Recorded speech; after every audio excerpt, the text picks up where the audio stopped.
The story begins with a chilling reminder. When people think of dismemberment, they often associate it with ruthless killers who chop up victims either to hide the body, dispose of it more easily, or to satisfy deep psychological perversions. For most, even the act of killing is horrifying enough, but cutting a corpse into pieces is beyond comprehension. Such an act requires extraordinary psychological cruelty. Yet, the murder case being described here is highly unusual.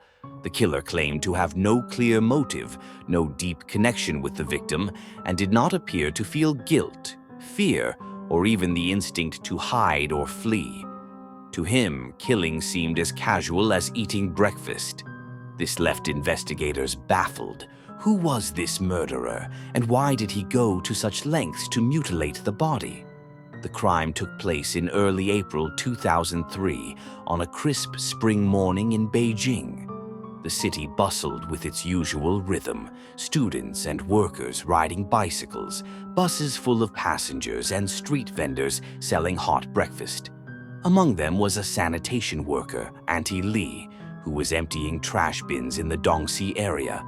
She pulled out a large black plastic bag that felt oddly heavy and noticed another one inside the same bin. Curious, she opened one of the bags, only to be horrified by the sight of severed, bloody human hands and feet. Screaming in terror, she collapsed, shouting that someone had been murdered. Police rushed to the scene, sealed off the area, and soon discovered 3 more similar black bags in nearby bins. In total, there were 4 bags containing 16 freshly cut body parts. Forensic experts later confirmed they all belonged to a single female victim. The body was incomplete, with some pieces still missing. From the available remains, the victim was identified as a young woman around 25 years old, about 5 feet 3 inches tall, weighing under 100 pounds. She had fair, delicate skin, wore contact lenses, and showed slight heel marks from wearing high heels regularly. Her teeth were clean and well-aligned, with no tattoos or signs of drug abuse. She had an old hymenal rupture, but had not been sexually assaulted before death. The cause of death was determined as asphyxiation by strangulation, with clear ligature marks on her neck. Strikingly, there were no signs of external injuries, defensive wounds, or struggle, suggesting she was subdued quickly. The plastic bags themselves gave investigators an important clue. They were not common household bags, but a patented type sold only in 2 large supermarkets in Beijing, one of which was close to where the body parts were dumped. This suggested the killer had likely purchased the bags nearby and lived not far from the dumping site.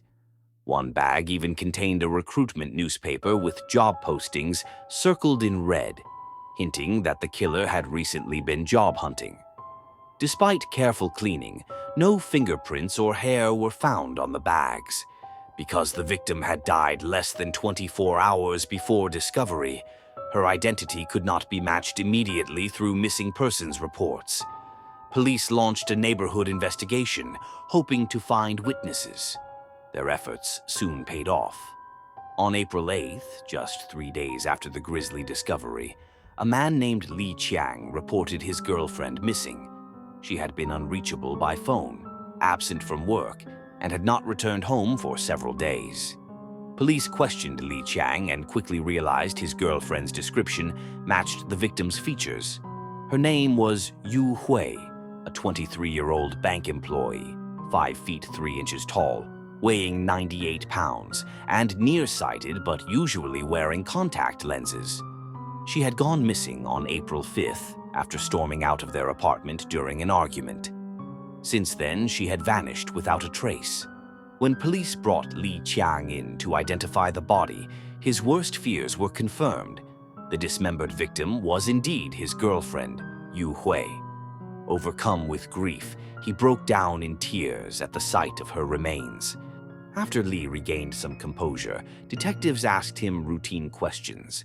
He explained that he and Yu Hui had argued on April 3rd over a trivial matter, after which she slammed the door and left. He stayed home that night and continued searching for her over the next 2 days, but she neither returned to work nor contacted her family. Normally, when upset, Yu Hui would go to her parents' house, but this time she hadn't. Lee mentioned that she had many friends and was well-liked, and one of their new co-workers happened to live in the Dongsi area, where the body parts had been found. During questioning, Li Qiang revealed something suspicious. He mentioned that a relatively new colleague named Yongxin had recently befriended Yu Hui.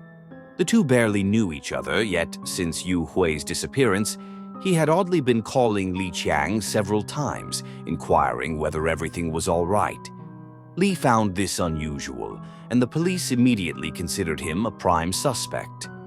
Rather than approaching him directly, investigators began gathering background information. Neighbors confirmed that on April 4th, Yongxin had been seen entering his apartment with a young woman who matched Yu Hui's description. After that day, however, the girl was never seen again. Only he was spotted coming and going. This was unusual, as he had always lived alone and was rarely seen with any female visitors. When police showed the neighbors a photo of Yu Hui, they quickly recognized her as the same woman. At work, colleagues revealed more. He had joined the bank in November 2002 and generally kept to himself, rarely socializing. But during a company gathering, witnesses had seen him asking Yu Hui for her phone number. While he had seemed unusually attentive to her, once he learned she had a boyfriend, he stopped openly showing interest. Still, he maintained a quiet fixation. Colleagues also noted that across from the bank was a large supermarket, one of the few places in Beijing that sold the exact patented black plastic bags used to dispose of Yu Hui's remains. Further evidence strengthened suspicion. After April 4th, Yongxin stopped showing up to work, and his whereabouts were unknown.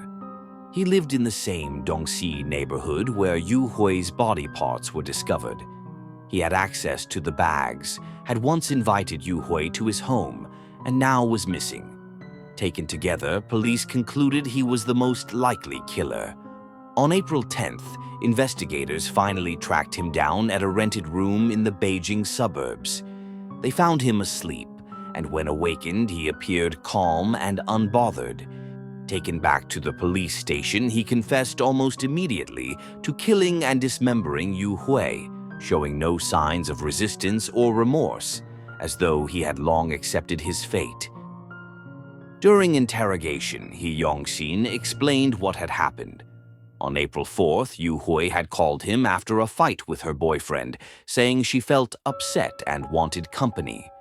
He agreed, and the two skipped work to meet near Dongdan. They spent the day shopping together, and afterward, Yu Hui even treated him to a meal in thanks. She seemed to be in better spirits by evening, and when he invited her to his home in Dongsi Hutong, she accepted without hesitation. Arriving around 3 p.m., Yu Hui saw him as a safe confidant, freely venting about her frustrations, her arguments with her boyfriend, family troubles, and stress at work. She spoke non-stop, treating he as a listening ear. At first, he responded patiently, even offering occasional comfort. But as the hours passed, her endless complaints began to wear on him. He tried changing the subject, but Yu Hui didn't notice. Instead, she continued pouring out negativity. Slowly, his expression darkened. Resentment brewed inside him. His eyes, once passive, began to glimmer with a dangerous light. Then, in a chilling turn, he admitted that Yu Hui's endless venting triggered a murderous impulse within him. Even the police found this reasoning absurd. They pressed him repeatedly. "Why did you kill her? What was your motive?" His answer remained the same. "No reason. I just wanted to kill her. Life is meaningless to me anyway." To understand, police dug deeper into his past. Yongxin was born in 1977 and raised in an old Beijing hutong. Orphaned young, he grew up without guidance or love. Mischievous and unruly, he spent his school years fighting, was expelled and even detained in juvenile facilities. After graduating from a technical school, he drifted from job to job, unable to hold anything stable due to his lack of education and poor social skills. His bank position had only been secured through a relative and was temporary at best. At 26, he had never had a girlfriend, few friends, and no savings. His only asset was the tiny 10-square-meter house his parents had left behind. He had never truly experienced family affection, love, or even companionship. This left him withdrawn, bitter, and insecure, like a shadow living on the margins of society. Yu Hui, on the other hand, embodied everything he lacked. She was young, attractive, loved by her parents, cared for by siblings, in a happy relationship, and holding a stable, well-paying job.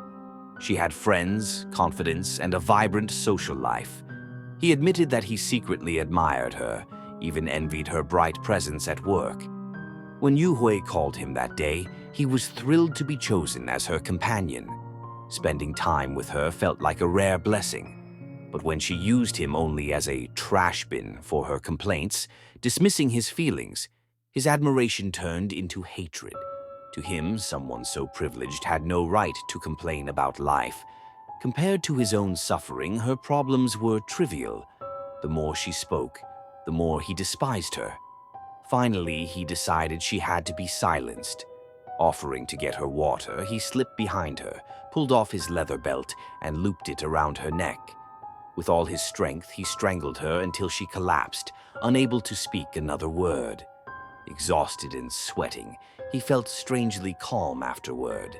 Instead of panicking, he simply stuffed Yu Hui's lifeless body under his bed and decided to take a nap.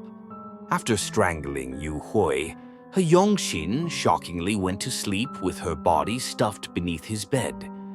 When he awoke, his concern was not guilt or fear of being caught.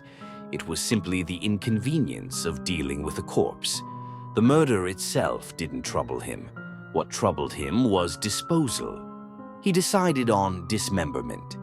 Crossing the street from his workplace, he went to Huapu supermarket and purchased large black garbage bags and cutting tools. Back in his tiny hutong house, he spent 3 hours meticulously cutting Yu Hui's body into pieces. He later admitted he approached the process as though it were cooking, calmly separating flesh from bone rather than chopping wildly. His culinary precision horrified investigators. With limited space and fear of drawing attention, he only cut the body into a dozen pieces rather than smaller fragments. He packed the remains into the black bags and, over 4 separate trips, dumped them into neighborhood trash bins. Yu Hui's clothes and personal items were discarded as well. Incredibly, during the process, he even browsed job listings in a newspaper, searching for new work as though nothing out of the ordinary was happening. To him, the dismemberment was not a crime. It was a task, something to be completed with cold efficiency.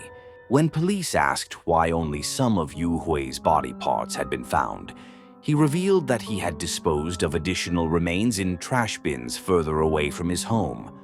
The unbearable stench in his small room forced him to temporarily move to a rented house on the outskirts of Beijing until the smell faded. Investigators pressed him. "You killed someone. Why didn't you run?" His response was chilling in its resignation. "Why would I run? I knew I couldn't escape anyway." Police combed through his home, uncovering blood residue, bone fragments, and hair samples that matched Yu Hui's DNA. Tools stained with blood were unearthed in a nearby flower bed where he had tried to hide them. Even more disturbing was the discovery of a large collection of violent and gore-filled DVDs in his possession. He admitted that watching them was his favorite pastime, that they relaxed him, and that he had long fantasized about carrying out the kind of brutal killings he saw on screen. Yu Hui, he said, had been the unfortunate opportunity to make that fantasy real. Despite his earlier confession, Yongxin attempted to change his story in court. He claimed Yu Hui had killed herself, allegedly strangling herself with a belt while he was out buying food, and that he had dismembered her only out of fear of being blamed. The court immediately rejected this absurd defense. Experts pointed out the obvious. No one can strangle themselves to death with a belt without external force. Confronted with irrefutable forensic evidence, he finally abandoned his lies and confessed again. On April 29, 2004, the Beijing Intermediate People's Court sentenced him to death. He was executed the same day. Looking back, modern criminology makes it clear. Yongxin did have a motive, however twisted. His envy of Yu Hui's bright, successful, and loved existence festered inside him. Combined with years of isolation, childhood neglect, and exposure to violent media, he developed antisocial tendencies and violent impulses. Normal people, even under hardship, do not murder calmly, chop bodies as though preparing food, and then take a nap. His lack of emotional response suggested that he was capable of becoming a serial killer had he not been captured so quickly. Fortunately, his arrogance and recklessness exposed him before he could kill again. This case stands as a chilling reminder. No one escapes justice. Every crime demands a heavy price, and in Yongxin's case, that price was his life.